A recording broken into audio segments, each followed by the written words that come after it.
Paste பண்றேன்.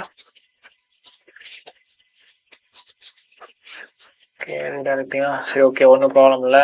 இது வேணாலும் நம்ம அப்படியே கூட நம்ம டவுன்லோட் பண்ணலாம். ஓகேவா, சேவ் இமேஜ் ஆஸ்ன்னு கொடுத்துட்டு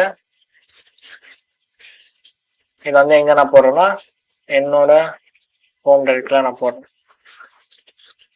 ஹோம் டைரக்டரியில் நெக்ஸ்ட் அண்ட் வெப் பேக்கிங் இல்லை பிஓசி. ஓகேவா, பேஸ்ட் பண்றேன். ஓகே,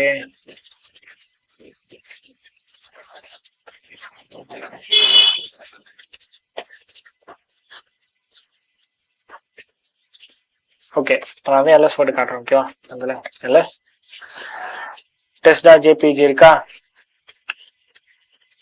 எக்ஸிஃப் கொடுக்குறேன், பேஸ்ட் பண்றேன். பாத்தீங்கன்னா கரப்டட் டேட்டான்னு வந்து பாருங்க, எக்ஸிஃப் கரப்டட் டேட்டா. அது ஏன் அந்த மாதிரி வருதுன்னா இது வந்து எக்ஸிஃப் வந்து பைபாஸ் ஐ மீன் வந்து எக்ஸிஃப்க்கு